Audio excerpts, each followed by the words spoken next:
the statement, the mental factor of joy is present always in every moment, no matter how dark. Are you inclined to believe that's true based on your personal experience? Wonderful. Yes, that's good. It's a very important thing to realize. Because no matter what else is happening in your mind, if you look for it, you can find the joy. That's great. So that's a great achievement, just to know that that's true, and to realize that no matter what else, you can always look for and find the joy. And then the idea that joy becomes a state of mind when your mind reaches that place where joy predominates to the degree that the mind preferentially tends towards the good, the beautiful, and the wholesome. Have you discovered that? Have you find where you reach that point? And reflecting on your past experience, you realize that, well, yes, those are the times when I'm really happy and it's easy to be happy.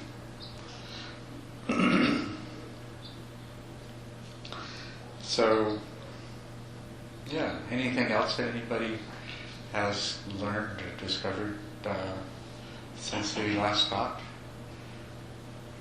Oh, the heck with since we last talked.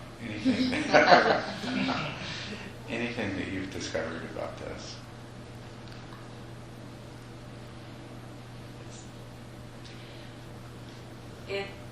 As you were asking us to observe things yesterday, one thing that I noticed was that for me, joy almost always seems to be tied into gratitude. Mm-hmm. And that's what deepens the joy. When I begin to experience more joy, if I'm aware of, it just seems, I don't even know if it's an awareness thing, it almost seems spontaneous that gratitude arrives at the same time. And as I was reading the handout that you gave us, and some of the things that you said yesterday, it really moved me to say to you how grateful I am that you have continued this path, and you have brought these things together in such an interesting way, because it seems that I've read or heard a lot of the things, but the way that you have taken this into your own process and made that so much more accessible for me to see, and it seems to be such a powerful tool of the awareness that the joy is there and that we can create it, and that we can have that as an intention instead of just, well, maybe it'll come sometimes and maybe sometimes it doesn't. So a great awareness for me is that how much when I get in touch with gratitude, the joy just seems to magnify. Thank you. Well, you are very welcome, and thank you. And I'm very grateful to you and to all of you for caring, being interested, taking the time and trouble to work through this. So, it's wonderful. Gratitude, yes. Gratitude is one of those things. What is gratitude anyway? And it feels open, doesn't it? And it's like love. Yeah, it's unselfish. Connected, feeling connected. Connected, yes. It's right. looking at what we have and not what's missing. Yeah. Right. Yes. And trust too.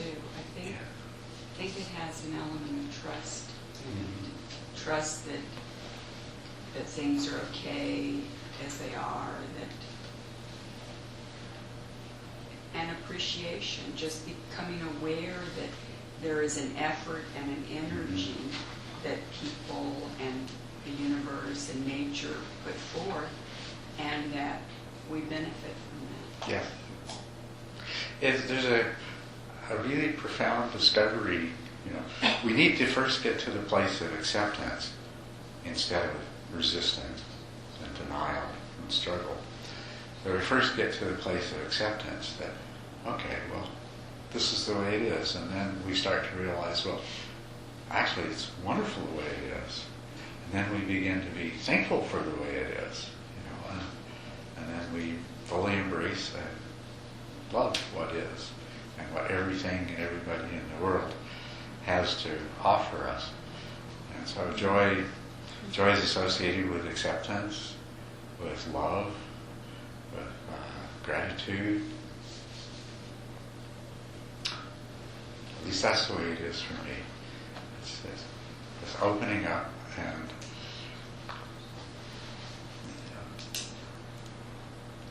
what about, we've talked a little bit about, so down here at the darkest regions, there's still joy present. Then there's that point, that tipping point where there's enough joy that joy predominates. What about over here where we talked about where the cup is overflowing? What's that like?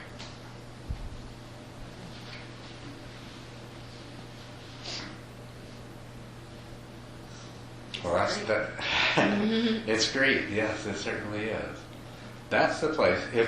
If this turning point is where the mind preferentially sees what's good and what's beautiful and what's wholesome, over here is where the mind realizes there really isn't anything but the good, the beautiful, and the wholesome.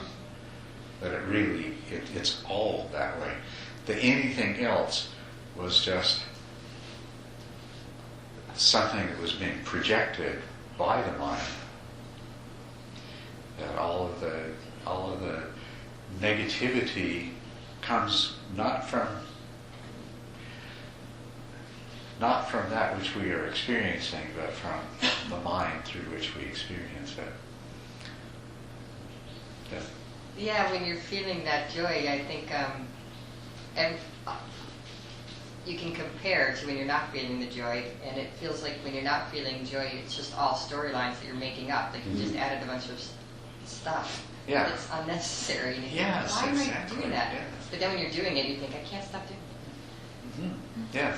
So you start out by, I know there's some joy somewhere, and you find it, and that's great, and you build on that. But at some point, you get to the point where you say, well, let me start getting rid of my mind's negative projections that make it look like everything's not like that. Yeah. I'm reminded of the stories that have come down through the years since World War II from the death camps in Germany, and how there were those individuals who, in spite of the dire circumstances and the death all around them, immense suffering, unspeakable suffering, that there were those, in spite of it, who maintained a sense of what perhaps we might call equanimity, and really saw the circumstance as it truly, truly was in those moments, in those days and weeks and months. And in spite of it, found a still place, and were able to reach out and help others find a still place. That is truly the test of what we're talking about. It really is, yeah. Because we're actually so fortunate, aren't we? All of them, incredibly fortunate. And our biggest problems are nothing compared to what some people have experienced.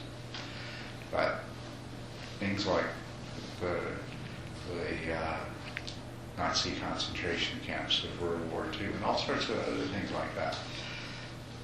Not only do they, by comparison, we see that the things that we have to feel bad about are just pale to nothing. But to look and see that some people were able to find the sublime, the beautiful, to achieve an awakening in those circumstances. So, and that would not be possible unless it were true that when the mind is filled with joy, the mind is capable of understanding that everything, even that kind of atrocity, even that is perfect. Without confusing ourselves thinking that it's okay. It's not okay that those things happen. At least if we're in a position to do something. But all we can do is do our best in the moment without being attached to the outcome, and trust that as long as we've done our best, then everything is perfect. And actually that's all we ever can do is our best. Yeah. Can you imagine yourself in terrible circumstances still being able to find the joy, to remove the negative projections, and to maybe even discover that place where the cup is overflowing?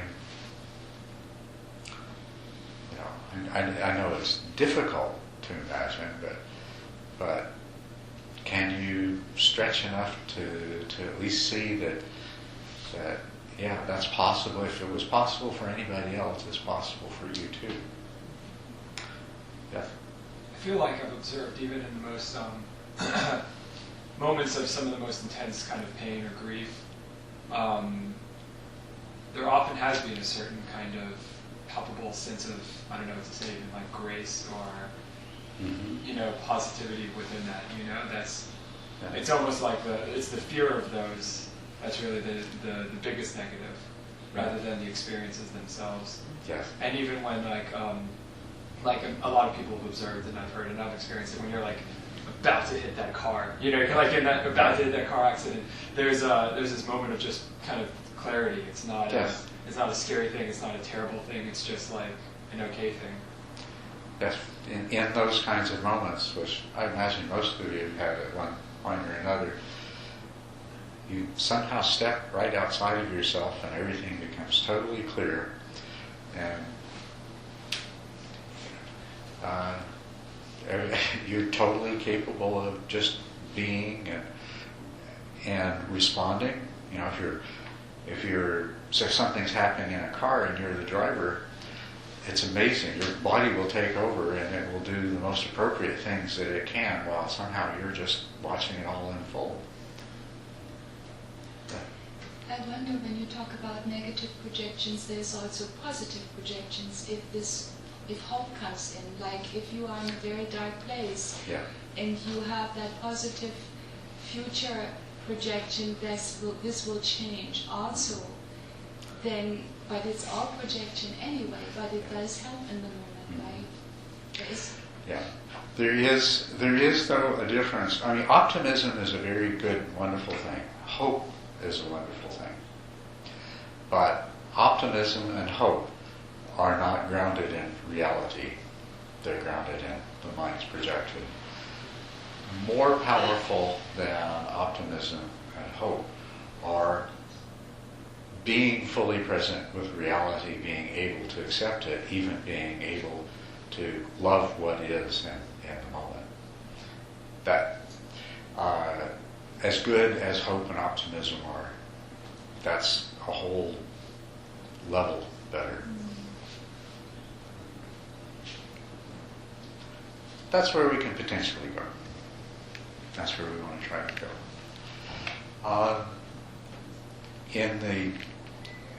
I know I overburdened you with a lot of information in a short period of time yesterday afternoon. Sorry for that. I just want to tell you everything that I can. But really the point of that is I wanted you to see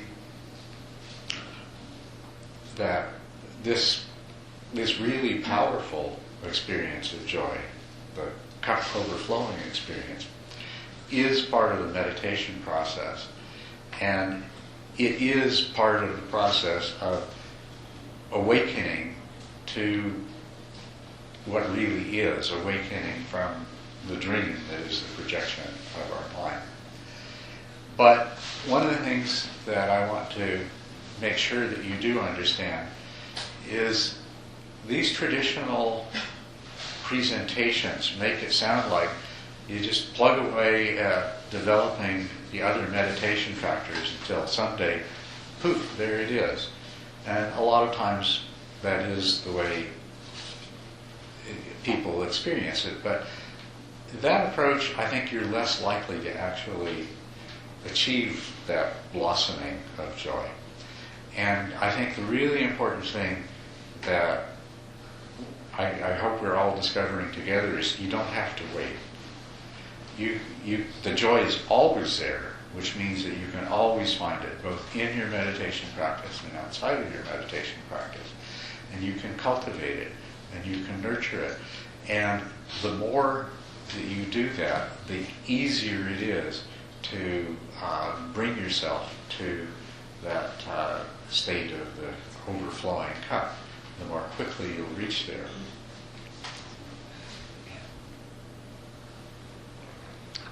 So if I overburdened you with a lot of information yesterday, that's what I was really trying to get to, is the understanding that that's what awaits you and what meditation practice can help bring you to, but that you can speed up the process compared to how it may have seemed.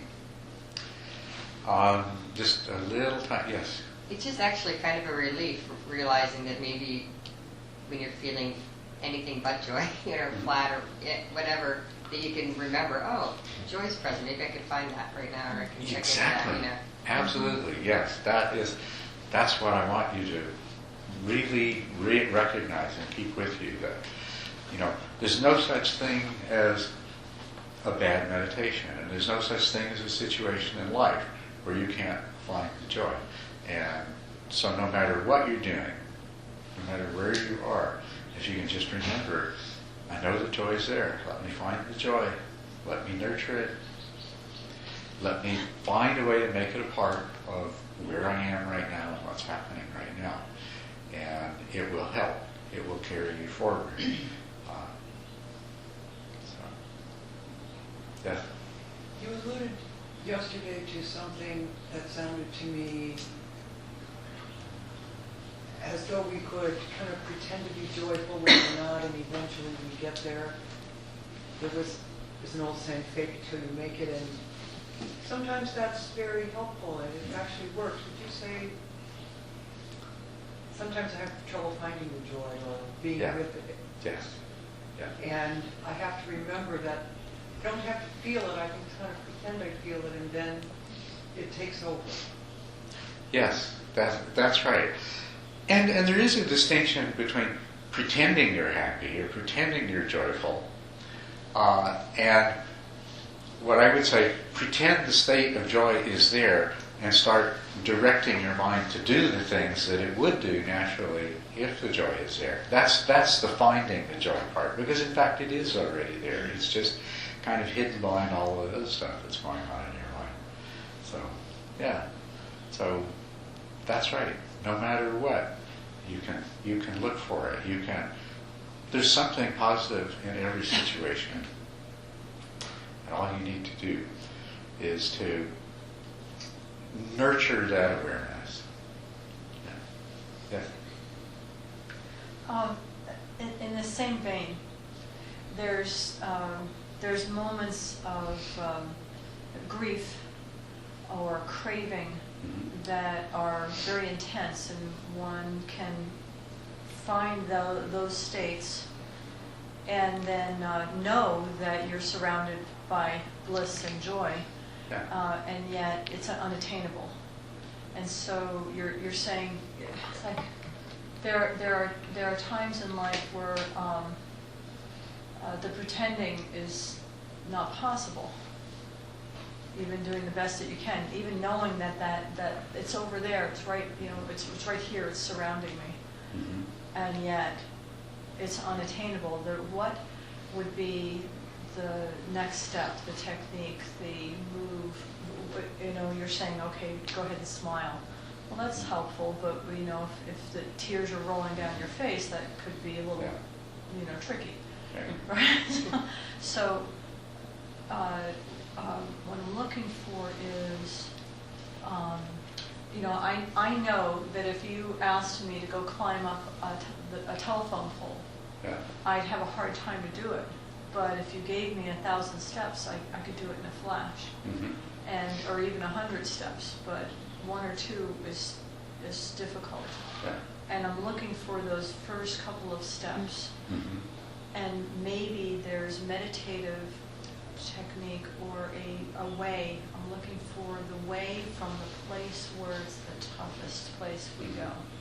Right? Okay. Yes, the toughest place. That's good. That's really good. What do you do when you're in the midst of intense grief or intense physical pain? I mean, to me, those come to mind as two situations in which it's going to be hardest to find, most difficult to find those initial steps. Well, when the mind is agitated with grief, loss, worry, things like that, one of the things that I have done and that I know works is go into your body, right? And find what feels good. I have had occasions in my life where it was 3 o'clock in the morning and I was wide awake in bed with the most painful thoughts going through my mind, and the idea that, well, I have to get up and go perform in the world in a few hours, and it's just this misery. And I have gone into my body and felt, well, this feels good, that feels good. Just dwell on what feels good. And then after a little while of just reminding myself that this moment, this present moment, is not devoid of pleasure. It's not devoid of comfort. That notice that while I'm doing that with my mind experiences a certain degree of peace. My mind can't focus on the pleasurable sensations in my body while holding on quite so tightly to my grief and my pain. And so that is what you can pay attention to. You start those first steps. That's a really good description of it. They are the first steps. There is something there that you can find, and use that to help it move you so that you find the next steps and the next steps and the next steps. And a good place to practice that is in your meditation. Every time you sit down and meditate, look for the joy, look for the peace, look for the comfort, look for the happiness. Train your mind to be able to do that. Whether your meditation is going really well, or whether you're really having a struggle with a lot of dullness or a lot of agitation or things like that. Make it a habit as part of your practice for that period every day, 45 minutes, an hour, whatever it is. That one of the things that you do there is to hold that awareness of the pleasant, of the good, of the beautiful. And that's totally consistent with your meditation practice. It's not compromising your practice. It will support your practice. It will make your meditation more effective. But it will train your mind so that no matter where you are, no matter what's happening, your mind already knows how to do this because it's been doing it when it was a lot easier to do. Yes, that was a very good thing for you to raise. Thank you. Yeah. talk about the fine line between kind of seeking out these pleasant feelings and pleasant spots and avoidance and repression of like emotions that you don't like so much, which I guess seems to come down to like, at what point does this become another aspect of attachment and craving and that kind of thing? Well, okay, that's one of the things that, there's a couple of different things there. One of them is something that I was going to talk about later, and I will save it till later, and that's the fact that there is the potential for attachment in this, and it can become an obstacle if attachment develops. So you do have to be aware of that.